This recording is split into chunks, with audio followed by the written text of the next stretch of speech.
여리고를 떠나 예루살렘으로 올라가는 여정이 이제 주님의 여정으로 시작되었습니다. 어디를 떠나셨다고요? 여리고를 떠나서 어디로? 예루살렘으로 올라가고 계십니다. 주님은 아무 말 없이 사람들 앞서 성큼성큼 걸어가시고 사람들은 그저 묵묵히 예수님의 뒤를 따랐습니다. 누구 하나 말 붙일 수가 없는 굉장히 엄숙한 모습이었습니다. 무엇을 생각하시면서 그처럼 혼자 외롭게 걸어갔을까요? 베세다에서 5,000명을 먹이셨을 때 주님의 인기는 절정에 다다랐습니다. 수많은 인파가 모여 주님을 왕으로 삼으려고 했습니다. 그뿐 아니라 예수를 모시고 예루살렘에 올라가서 이제 왕으로 옹위하려는 움직임까지 일어났습니다. 그때가 마침 유월절이 다가오는 시기였기 때문에 그 시기에 맞춰서 주님을 유대인의 왕이라고 선언하려고 한 것입니다. 제자들까지 무리들의 움직임에 한 몫을 했습니다. 세상 사람 같으면 얼마나 고대하고 또 기대하고 기다리는 기회일까요? 왕이 될 수 있는 기회인데 인기와 명예와 권자를 함께 거머쥘 수 있는 절호의 기회. 그러나 주님은 산으로 혼자 피해 버리시고 무리를 따돌리셨습니다. 할렐루야. 말씀을 같이 읽겠습니다. 시작. 예수의 가장 인간적인 몸을 여기서 보시리라. 사람들과 격이 없이 신뢰하며 사는 그리스도 무엇인데 주님이 원하시며 내주는 나가는 사회에서 똑같은 삶을 누리게 되자. 그들이 나를 풀어준 것을 주고 자기를 내어준 것과 다름이 없지 않은가.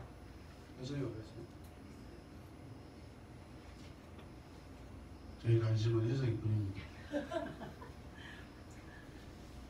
주님도 예루살렘 입성을 일찍부터 계획하고 계셨습니다. 주님은 모든 것을 철저하게 준비하신 분이십니다.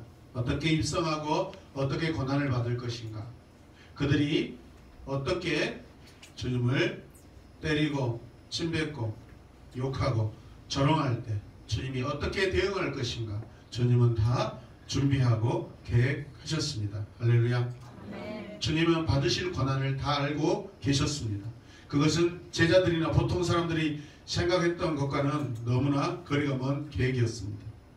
사람들이 심지어 제자들까지도 도저히 상상할 수 없었던 그런 계획을 세우시고 이젠 그 계획을 실천할 때가 온 것입니다. 19장 28절 말씀을 같이 읽겠습니다. 예수께서 이 말씀을 마치시고 앞장서서 걸으시며 예루살렘으로 올라가고 계셨다. 어디로 가신다고요? 예루살렘. 예루살렘 가까이 오셨을 때 주님께서는 두 제자를 선택해서 벳바게와 베다니로 보내셨습니다. 여리고에서 예루살렘을 향하여 오시다가 예루살렘 가까이 감람산, 오늘 올리브산이라고 이렇게 또 기록하고 있죠. 거기에 들어서면 얼마 안 가서 오른편으로 베다니 마을을 만나고, 그리고 조금 더 가면 산 위에 그 언덕 위에 벳바게가 만나게 됩니다. 주님이 승천하셨다는 감람산 위에서 보면 벳바게 마을이 눈앞에 보입니다. 자, 그래서 같이 한번 봅시다. 누가는 벳바게를 감람원이라 산에 있는 마을이라고 설명하고 있는데, 산 위에 있는 벳바게와 베단이라는 말의 위에란 보물이라는 뜻입니다. 네, 그러니까 베다니와 벳바게가 모두 감람산 줄기에 있는 동네들이라는 표현입니다. 무슨 말씀인지 알겠죠? 예루살렘은 분지 형태로 된 굉장히 큰 도시입니다. 분지라는 것은 약간 올라가 있죠. 그죠? 예루살렘으로 올라가시더라 이렇게 표현합니다. 성경은. 예루살렘으로 내려가다가 아니라 예루살렘으로 올라가시더라 하는 것은 그 분지 위에 그 도시로 올라가는 거예요. 이해되십니까?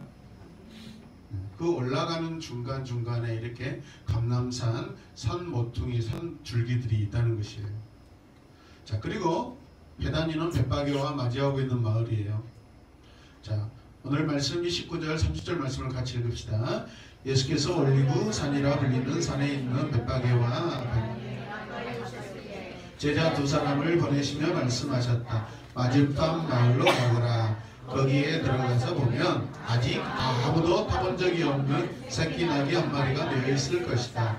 그것을 풀어서 끌고 오너라. 아멘. 두 제자는 조그마한 집들이 늘어서 있는 이 마을로 들어가서 해야 할 일을 명령받았습니다. 마을에 들어가서 메어있는 나귀 새끼를 발견하며 풀어오라는 굉장히 당황스러운 그런 명령이었습니다. 사실 좀 다른 면에서 이 말씀을 보면 마치 주인 있는 나귀 새끼를 그냥 가져오라는 것이죠. 도둑질한 것과 비슷해요. 사실 그런 오해가 충분히 받을 수 있는 상황이에요. 매어있다, 따라서 매어있다. 매어있다라는 말은 완료 분사입니다. 완료 분사. 네. 마치 나귀가 자기를 풀어가도록 기다리고 준비하고 있었다. 이미 준비하고 있었다. 나귀가 준비되어 있었다. 그런 형태의 시제입니다. 굉장히 독특하지 않아요? 주님이 제자들에게 명령했을 때 이 나귀가 매어 있었다라는 것은 나귀가 이제 풀려서 올 수 있도록 준비하고 있었다라는 그런 의미예요. 다시 말하면 마치 나귀가 자기를 풀어가도록 기다리며 매어 있다는 의미예요. 이해되시면 아멘? 어떻게 주님은 나귀가 매어 있는 것까지 아셨을까요? 마태복음 21장 2절 말씀으로 가보면 이렇게 기록되어 있어요. 같이 읽읍시다. 그들에게 말씀하셨다. 맞은편 마을로 가거라. 가서 보면 나귀 한 마리가 메어있고 그 곁에 새끼가 있을 것이다. 풀어서 나에게로 끌고 오너라. 누가복음에서는 지금 뭘 끌고 오라겠죠? 나귀 새끼. 근데 마태복음에서는 어민까지 같이 있어요. 지금. 그러니까 성경을 같이 보셔야 돼요. 근데 자, 그래서 두 제자는 주님의 부탁을 받고 명령을 받고 마을로 들어가서 나귀를 만났고 그 나귀를 풀어오려고 하였습니다. 바로 그때 주인이 그것을 보고 소리쳤습니다. 왜 나무 나귀를 풀어도요? 한번 해보십시오. 시작. 왜 나귀를 풀어요? 한번 더 해보자. 시작. 왜 나귀를 풀어요? 그런 반응은 너무나 당연하다. 여러분, 자기 나귀를 끌고 가는데 풀어가지고 끌고 가려고 하는데 가만히 있을 주인이 어디 있어요? 그래 안 그래요? 이 당시의 고대 시대에 벌써 그 시대 나귀 한 마리는 굉장히 가정에서 재산 가치가 어마어마한 거예요. 이해되십니까? 짐을 나르는 도구로 사용하고 또 밭을 가는 그런 또 이렇게 귀한 아마 도구였을 거예요. 누가 자기 소유를 아무 말 없이 끌고 가려는 것을 보고 가만히 있을 사람이 과연 어디 있냐 이 말이에요. 이해되십니까? 그러나 뭐라고 그래요? 뭐라고 그래요? 시작. 주께서 쓰시려고 한다. 주께서 쓰시려고 한다. 올려야 돼. 시작. 주께서 쓰시려고 한다. 주님이 가르쳐 주시는 대로 말했습니다. 할렐루야. 이 말까지 하라고 주님은 가르쳐 주셨습니다. 아멘입니까? 아멘. 그렇게 가르쳐 준 대로 말하자 주인은 마치 남의 나귀를 맡아 두었다가 꼭 풀어줄 것 같이 그냥 순종해서 가볍게 허락해 줘 버립니다. 아, 세상에 주님은 어떻게 또 이것까지 다 알고 계셨을까요? 누가복음에서는 나귀 한 마리를 끌고 온 것으로 말하고 있지만 우리가 앞에 읽었던 마태복음에는 나귀와 나귀 새끼를 함께 끌고 왔다고 기록되어 있습니다. 그러니까 나귀 새끼가 가니까 어때요? 그 나귀 엄마가 내 새끼 어디가 하면서 따라온 거예요. 어미가. 이해되세요? 아니 새끼가 끌려가는데 어미가 자기가 빠이빠이 하는 그런 어미도 아니죠. 동물 안에서 이렇게 놀라운 부성애가 여러분 나타나고 있습니다. 사무엘하에 보면은 베세메스로 가는 소가 나옵니다. 여호와의 법궤를 싣고 떠날 때 여러분 어미소가 그 언약궤 수레를 끌고 갑니다. 뒤에는 새끼가 있습니다. 어미소가 새끼를 놔두고 갈 때 얼마나 자기 새끼를 보면서 하고 가겠어요. 그런데도 갑니다. 왜? 하나님의 성령이 하시니까. 할렐루야. 이거는 동물의 본능을 초월하시는 하나님의 놀라운 능력을 보여주고 있는 말씀이에요. 할렐루야. 그런데 오늘 말씀은 뭐죠? 동물들도 자기 새끼가 가는데 어미가 그냥 가버린 거예요. 새끼를 끌고 가니까 처음에 어떻게? 저는 농부의 아들로 태어나서 너무나 잘 알죠. 새끼 끌고 가고 팔려고 끌고 가면 아버님 새끼 끌고 가려고 장에 팔려고 가면은 막 어미소가 난리 납니다. 난리 나. 그래 안 그래요? 수성령 성도님? 그래 안 그래? 하고 밥도 안 먹어 며칠 동안 새끼 팔아버렸다고. 저는 시골 출신은 잘 알죠. 분명히 어미소는 아마 어미색 나기는 그랬을 거예요. 속 아니에요, 나기예요. 그런데 주인이 도저히 거부할 수 없으니까 새끼도 가져갔으니까 이 보통 일이 아니니까 어미까지 하나 풀어줘 버렸던 것 같아요. 그 어미도 같이 온 거예요. 할렐루야. 상황이 그런데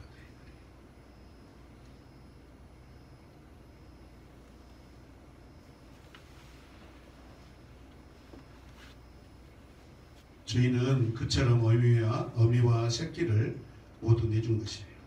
어떻게 그처럼 쉽게 나귀를 내어줄 수 있었을까요? 어마어마한 재산입니다. 31절에서 32절 말씀 읽겠습니다. 혹시 누가 너희에게 왜 품느냐고 묻거든 주님께서 그것을 필요로 하십니다 하고 말하여라. 보내심을 받은 사람이 가서 보니 예수께서 그들에게 말씀하신 그대로였다. 할렐루야. 주님은 모든 상황을 다 아셔요. 아멘. 주님은 어린 나귀를 타고 예루살렘에 입성하기로 결심하고 계십니다. 어린 나귀를 타고 입성하시는 모습은 자신을 마치 바보로 좀 모자란 사람으로 스스로 만드신 거예요. 우리 같으면 제자들이 나귀 새끼를 끌고 오는데 어미까지 따르고 있어요. 우리 같으면 아마 뭘 탔을까요? 새끼를 탔을까요? 어미를 탔을까요? 예루살렘 들어갈 때 어미를 타고 아마 더 자랑스럽게 들어갈 수 있어요. 근데 주님은 어미가 따라왔어도 새끼 나귀를 타고 예루살렘으로 들어가십니다. 할렐루야.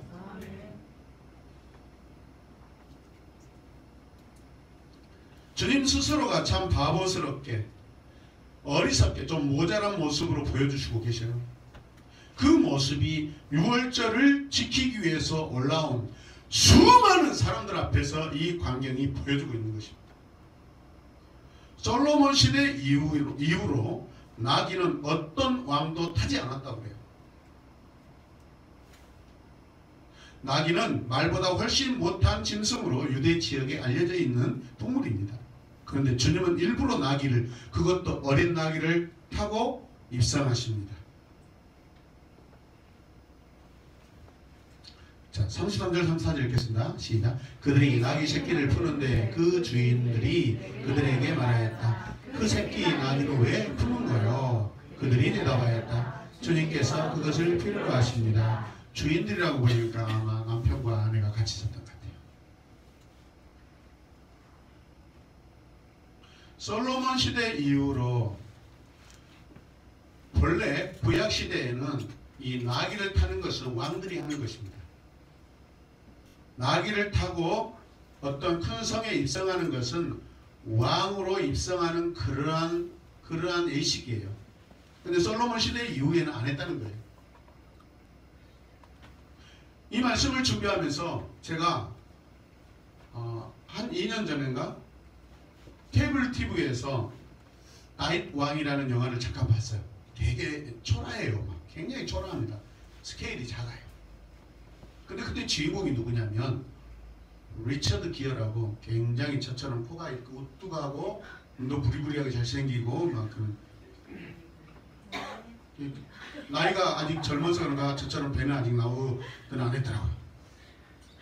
근데 그때 보니까 이 다윗 왕을 역할했던 리처드 기어가 나귀를 타고 다니는 것을 제가 생각이 나요.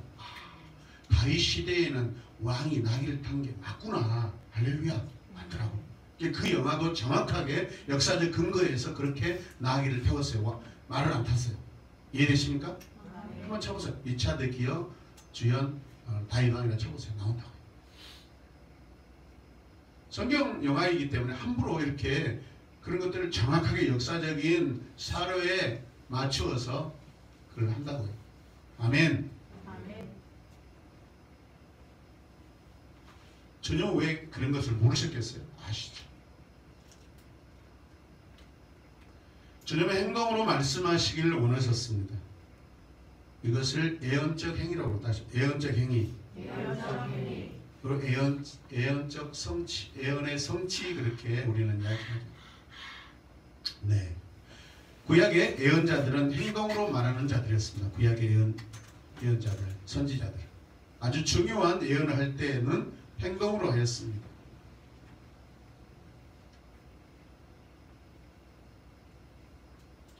머리를 깎아서 바람에 날리면서 유다 나라는 이처럼 바벨론에 망할 것이다 라고 그리고 너희들이 준비하라고 했던 에레미야 선지자. 그의 아이의 이름을 스알야숲이라고 지어서 왕 앞에 데리고 와서 두려워 말고 오직 여호와를 의지하라고 한 이사야 선지자의 행동과 맥이 일맥상통합니다. 아무도 타지 않은 어린 나귀를 타고 입성하여 왕으로서 자신의 모습을 보여주려 한 것이죠. 주님은 화려한 왕으로 이 땅에 오신 것이 아니라 초라한 왕으로 오셨습니다. 할렐루야. 죄인들의 왕으로 오셨습니다. 아멘입니까? 주님은 세상 왕의 모습으로 오시지 않으셨어요. 초라한 왕으로 오셨어요. 동시에 주님 자신은 다른 왕들과 전혀 다른 겸손과 온유와 평화의 왕으로 오셨습니다. 이것을 상징적으로 주님이 지금 그의 모습을 통해서 보여주고 계시는 거예요. 할렐루야. 따라서 주님의 겸손과 온유, 평화의 왕. 아멘.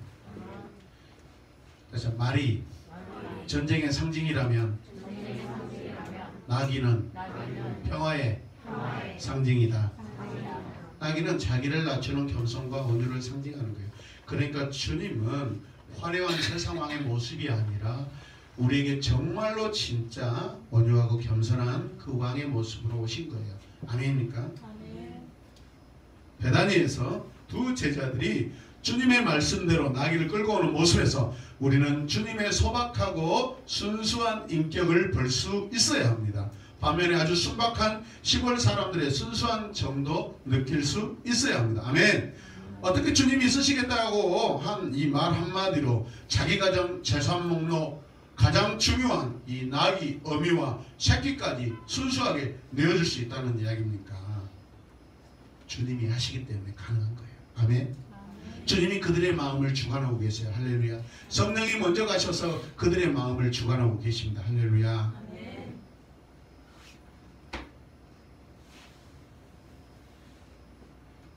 자, 같이 읽겠습니다. 베다니 마을과 주님은 정으로 얽혀진 관계입니다. 주님은 예루살렘에 올라오셨을 때 예루살렘에서 잠을 자신 적이 없고 꼭 어떤 예루살렘 안에서 사역을 하고 나서요 꼭 오후가 되고 밤중이 다가오면 다시 베다니로 내려가셔서 거기서 잠을 주무셨습니다.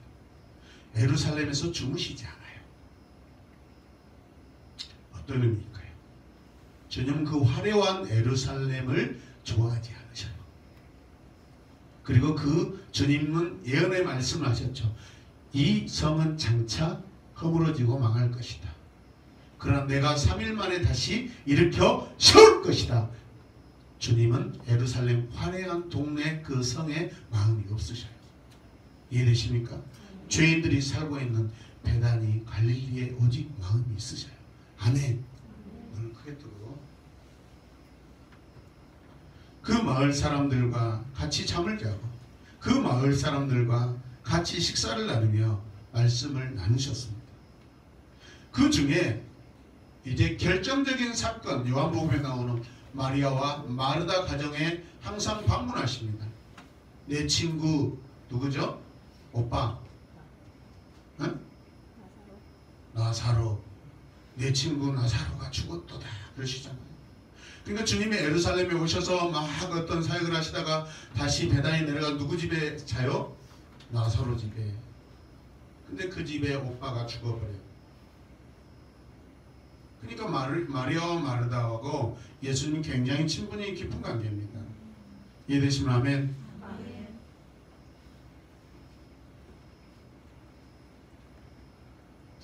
주님의 사랑을 많이 받은 가정이라고 우리는 말할 수가 있어요. 앞서 말씀드렸지만은 나사로를 살리신 가정이에요. 힘없고 약한 가정을 그처럼 사랑으로 돌보시는 모습에 마을 사람들이 굉장히 감동했을 거예요. 부모 없이 세 남매들이 그렇게 살아가는 때 여러분 주님의 사역을 보세요. 다 가난하고 병들고 소외되고 가슴 아픈 가정들만 찾아가셔서 위로하시고 소망이 되어주시고 죽었던 오빠도 살려서 부활이 있다는 것을 상징적으로 보여주는 일도 행하셔요. 할렐루야.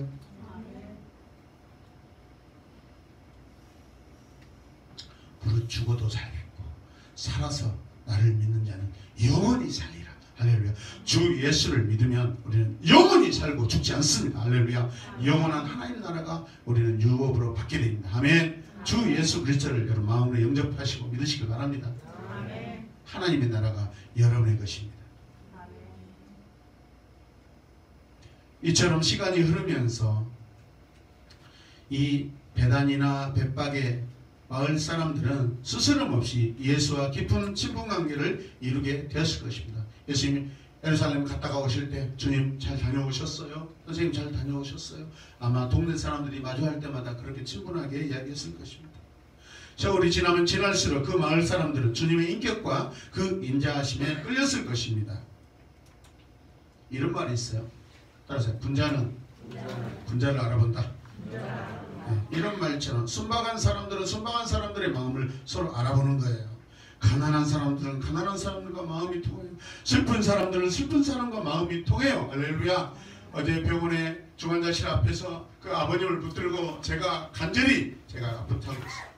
저도 어렸을 때 젊었을 때 제 가족을 많이 잃어봐서 제가 누구보다도 슬픔을 잘합니다. 아픔을 잘합니다. 그래서 장례식장이나 그 장례식장 하려다가 안 했어요. 사실 지금 여기서 하는 거예요. 장례식장은 큰일 나잖아요. 근데 오늘 장례가 일어나고 있어요. 슬픈 장소에 마음 아픈 장소에 가면 저도 막 웁니다. 제가 가족을 많이 잃어봤거든요. 가족 잃지 마십시다. 주님께 소망을 두고 한번 결단하고 기도 한번 하십시다. 그랬어요. 기도하고 나니까 어르신이 눈물을 감추. 저는 우는지도 몰랐어요. 제가 그렇게 기도의 능력자도 아니고 감동 있는 기도도 한다고 생각도 안 했는데 그냥 기도 끝났는데 그저 눈물을 감추시더라고요. 어찌됐든 간 슬픈 환경 상황이 되었지만 그러나 그 와중에서도 우리는 주님을 붙잡아야 될 줄로 믿습니다. 우리 기도해야 돼요. 우리 김전호 성도님을 위해서 기도해야 돼요. 하나님을 원망하지 않도록. 아멘. 내 잘못으로 내 아내를 일찍 보내서 이제 남은 자녀들과 함께 내가 주님을 더 신실하게 섬게 하겠습니다. 그런 선의의 결단이 일어날 수 있도록 여러분 우리가 기도해 드려야 됩니다. 할렐루야. 아멘. 그래서 이 마을 사람들은 주님을 일찍부터 알아보았고 주님 또한 그들을 사랑하셨습니다. 아멘. 이런 관계 속에서 마을 사람들은 주님이 원하는 것이라면 무엇이든지 아낌없이 바칠 수 있는 준비가 되어 있었습니다. 할렐루야. 자, 말씀 봅시다. 사람은 다른 사람과 사귀면서 그 사귐의 정도가 어느 정도인가를 스스로 알 수 있다. 주님은 그들과의 관계가 무엇인지 내줄 수 있는 관계인 것을 아신 것이 아닐까. 주님은 만나는 사람 하나하나를 전하보다 귀하게 여겨 그 사람 전체를 사랑하셨기 때문이다. 아멘. 앞서에서는 주님이 하셨기 때문에 내줬다 그렇게 나오지만 또 우리가 한 번 더 생각해 보면 아하 그럴 수도 있겠다. 주님이 쓰시겠다고 하니까 오병이어의 기적도 일으켰던 분이니까 이걸 가져가서 또 우리에게 더 크게 놀랍게 역사하실 그 주님을 또 한편 그 주인은 생각도 할 수 있다 없다? 있다. 왜? 굉장히 친밀함이 이미 유지되어 있었기 때문에 가능할 수도 있다. 아멘. 여러 가지 우리는 볼 수 있다는 거예요. 주님의 인격으로 봤을 때 그렇게 해석하는 것도 괜찮고 아멘입니까? 주님의 어떤 신적 권위를 우리가 생각했을 때는 그냥 말 한마디에 순종하며 내어줄 수도 있고 할렐루야. 이렇게 하든 저렇게 하든 다 가능하다는 거. 왜? 주님이 하셨기 때문에. 믿습니까?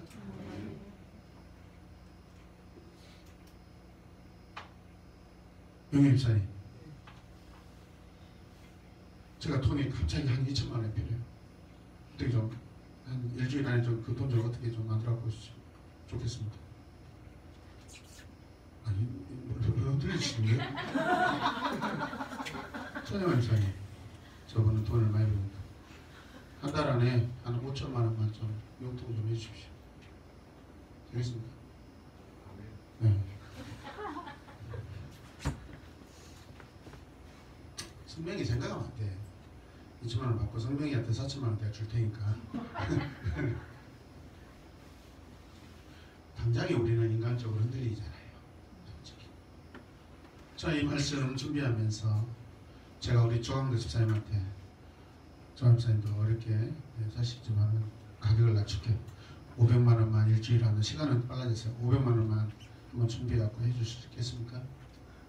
네, 아멘. 할렐루야. 감사합니다. 2천만 원 비싸니까 1999만 9,590원 가능하겠습니까? 아멘. 아멘. 나왔어요. 나올 때 돈 많이 벌었네. 쉬운 일이 아니에요. 우리 어렸을 때 집안에 있는 소는요, 그때 당시에 보통 200에서 300만 원, 거의 집안에 있는 재산 가치가 제일 높았습니다. 그래서 하여튼 소 길러가지고 송아지 사와가지고 소 길러가지고 팔면 250에 300만 원은 거뜬히 거의 받았어요. 그때 당시에 굉장히 큰 재산입니다. 그리고 그때 당시에는 그만 주무시고 소 타고 가셔요. 소는 축협에서 관리해가지고 함부로 죽일 수가 없었어요. 도축을 아무나 못했어요. 하여튼 집에서 막 소고기 먹고 싶다고 한 마리 잡아버리고 그러면 그 영창 갑니다. 그때 당시. 그죠 아버님이? 네, 못 있어요. 당시에는 절대적인 농사 환경이었기 때문에 소는 농사와 긴밀한 관계가 있다고 해서 농사에 어떤 좌지우지할 수 있는 그런 굉장히 중요한 요소이기 때문에 함부로 할 수가 없다. 이런 더 고대 시대입니다. 집에 낙이에요. 짐을 싣고 날려야 되고 일을 해야 되고 함부로 할 수 없는 물건이에요. 근데 그것을 내줬다. 주님과의 얼마나 친밀한 관계, 또 주님을 생각할 때, 또 주님의 신성 굉장하지 않습니까? 이러나 저러나 굉장한 은혜 이야기죠. 기가 막힌 이야기죠. 이해할 수 없는 이야기죠. 할렐루야. 그렇죠. 할 수가 없죠. 2천만 원도 안 내놓는데 지금 무슨 1950원은 되는데 2천만 원 안 되는 거예요. 근데 내일은 될 것 같아요. 오늘 기도하시고 주님 제가 회개합니다. 그 50원 때문에 제가 50원 차이로 내가 안 했습니다. 50원 차이?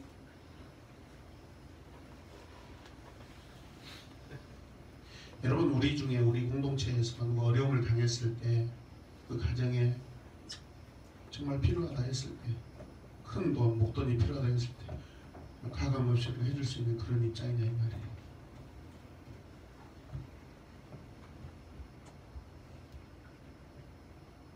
없어서 안 되면 다른 집에 연통이라도 해가지고 어렵게 해줬어요.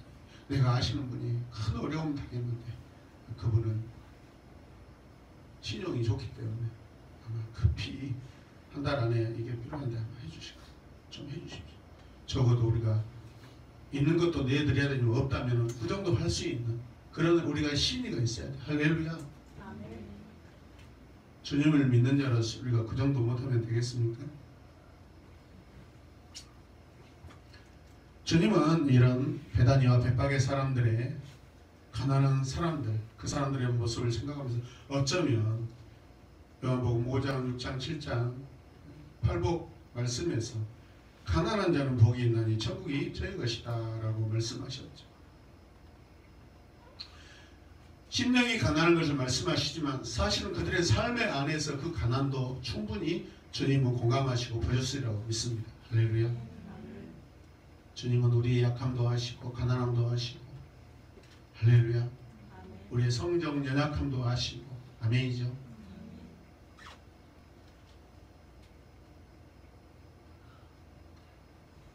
우리의 모든 것을 다 아시는 우리 주님께 주님이 원하시면 나의 모든 것을 드릴 수 있는 그런 믿음의 사람이 되시길 주님의 이름으로 축복합니다.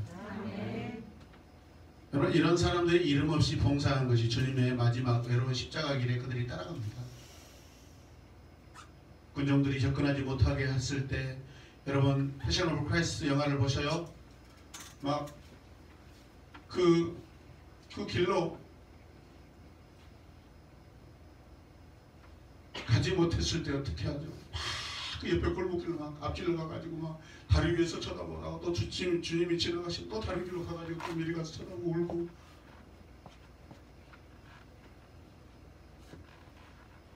주님을 사랑하는 자들은 주의 십자가 길에 그렇게 따라간 줄로 믿습니다.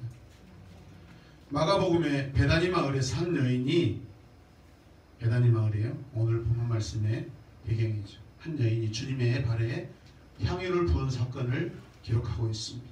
다 부은 거예요. 나드 한 근을 부었다고요. 거의 뭐 노동자들의 1년치 임금에 준하는 그런 값비싼 향유를 주님의 발에다가 부어드립니다. 그러니까 어떻게 해요? 오늘 벳바게와 베다니 사람들과 주님과의 사람들이 얼마나 그 정과 친밀한 관계가 여러분 충분히 이해가 되셔야 안 되셔요? 되셔요. 주님을 이렇게 사랑하는 우리 모두가 되기를 주님의 이름으로 축복합니다. 고난중한 동안에 가장 큰 위로가 되어주었던 사람들이 그들이었습니다. 이 사실을 묵상해 보면 한 시를 한번 우리가 한번 읽어보겠습니다. 같이 읽어요. 십자가를 향해 가시던 주님 앞에 여러 꽃을 놓아준 분들이 있습니다. 여리고 사원대 앞에 때 앉아 오래도록 주님을 기다리고 같이 읽어요. 병영 받으며 죄와 상처로 영혼이 찢기고 얼룩졌던 죄인 아무 불평도 없이 어린 나귀를 그냥 풀어준 이름 없는 베다니 사람 그리고 주님의 머리에 놔둔 이름을 번째로 보았던 멍청한 이름 없는 여인 이들은 빛깔 좋은 내노라 하는 이들이 아니었습니다. 제자들은 더욱 아니었습니다. 그분 사랑의 체험을 안고 조용히 사랑하는 이름 없는 사람들이었습니다. 주님 앞에 늘 꽃을 놓아드리는 그런 사람이 나도 되고 싶습니다. 아멘. 부활의 날에 그들의 이름이 하나하나 밝혀지듯이 부활의 날에 내 이름도 주님 앞에 밝혀지기를. 할렐루야. 주님의 하늘 천국 생명록에 여러분의 이름들이 다 기록되기를 주님의 이름으로 축복합니다. 이 땅에서 여러분들이 생을 마감하고 영원한 천국문 앞에 섰을 때 주님께서 고생했다 내 아들아, 수고했다 내 딸아, 애썼다 고생했다, 눈물도 닦아지고 땀도 닦아지고 할렐루야. 아픈 가슴도 어루만져 주시며 고생했다 김집사야, 수고했다 애썼다 수고했다 눈물 닦아줄 때 주님의 사랑이 얼마나 좋겠어요. 할렐루야. 저는 올라가서 여기 선거들 때문에 나 진짜 속상한 일 너무 많았어. 하면서 오빠 그러면 안 되죠. 존경스러운 주님, 주님은 여러분의 눈물을 닦아주셔야 합니다.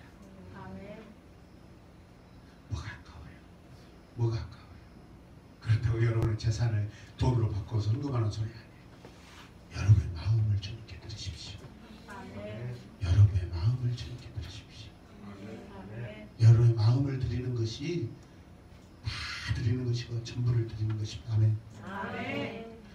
그리고 나면 돈은 아깝지 않습니다. 아멘. 그때 가서 많이 드리든 적게 드리든 그것은 여러분의 몫이고 마음이 중요해요.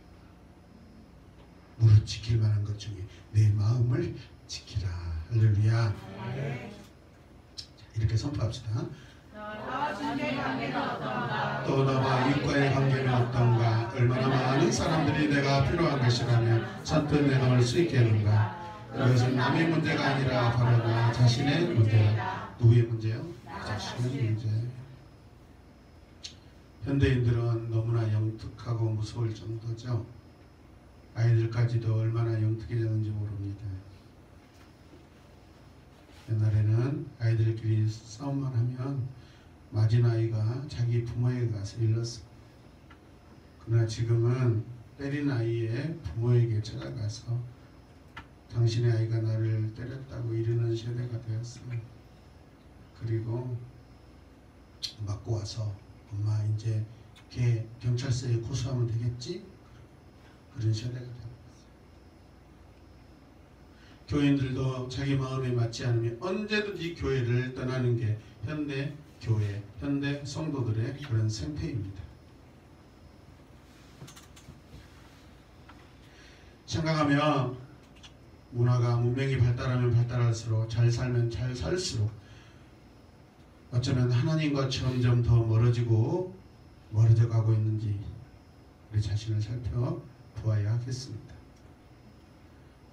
오늘날 크리스천들이 너무 순수함이 부족합니다. 우리 새로운 교회 성도들은 다 그런다고 그러지 마시고 우리만이라도 주님을 닮아가고 또 주님을 따라가는 순수한 믿음의 사람들이 되시길 주님의 이름으로 축복합니다. 다른 집 자식들 다 그렇게 키우니까 나도 그렇게 키워야 된다고 안달복달하지 마시고 진리로 키우시고 순수하게 키우시고 할렐루야. 아름답게 멋지게 키우십시오. 악착같이 키우지 마시고 아멘입니까? 어디 내놔도 사랑받고 예쁨 받는 그런 자녀들로 키우십시오. 아멘. 이기적인 자녀로 키우지 마시고요. 할렐루야. 넉넉한 마음을 갖는 그런 자녀로 그런 성도로 우리가 자라갔으면 좋겠습니다. 할렐루야. 나귀 주인도 한번 생각해 보세요. 오늘 저녁에 집에 가셔서 잠자기 전에 나귀의 주인의 마음도 생각해 보셔요. 마지막으로 기도하겠습니다. 같이 읽어요. 나와 주님의 관계는 어떤가? 또 나와 이과의 관계는 어떤가? 얼마나 많은 사람들이 깨끗한 것까지 선을 배울 수 있겠는가? 그것은 나의 문제가 아니라 바로 나 자신의 문제이다. 아멘. 누구의 문제요? 나의 문제. 아멘. 넉넉한 우리 새로운 교회 성도들 되시길 주님의 이름으로 축복합니다. 여러분 돈을 잃어도 괜찮아요. 돈 언제든지 벌 수 있어요. 사람을 잃어서는 안 됩니다. 아멘. 여러분 옆에 앉아 계시는 같은 팀으로 앉아 계시는 여러분들이 이게 재산이에요. 여러분들이. 여러분 힘들 때 기도해주고 어려울 때 억울할 때 같이 울어줄 수 있는 공동체가 바로 옆에 앉아 계시는 분들입니다. 아멘.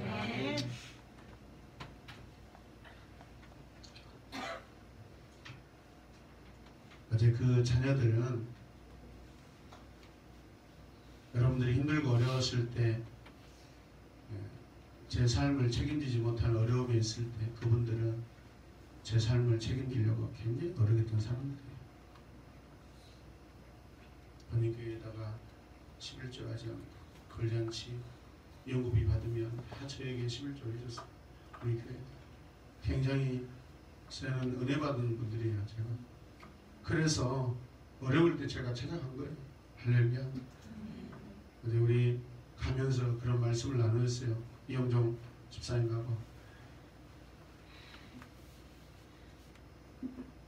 나이 들어가시니까 친구들이 진짜 친구는 얼마 겨우 한두 명 있을까 말까.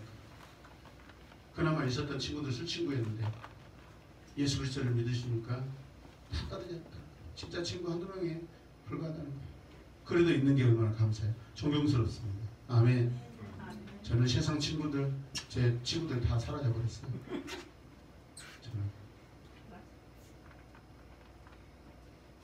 저는 주님 한 분만으로도 만족합니다. 할렐루야. 근데 그랬더니 이렇게 많은 친구들이 제 앞에 앉아 계셨어요. 여러분들 제 친구들이에요. 진짜 영적인 친구들, 진짜 사랑의 친구들이 여러분이 아니겠습니까? 저도 여러분의 친구가 돼, 여러분도 저의 친구가 되시길 바랍니다. 기도하겠습니다. 하나님 감사합니다. 주님처럼 살기 원합니다. 마음을 드리고 마음을 나누고 사랑을 나누고 아기를 선뜻 내어줄 수 있고 귀한 것을 필요할 때 내놓을 수 있는 우리 모두가 되게 하여 주옵소서. 넉넉한 우리 샬롬교회 모든 성도들 되기 원합니다. 우리 자녀들도 힘든 시대, 어려워져가는 이 시대 오히려 정말로 사람들이 보기 귀하다 여길 정도로 사랑받는 우리 자녀들 되게 하여 주옵소서. 예수님의 이름으로 기도드립니다. 아멘.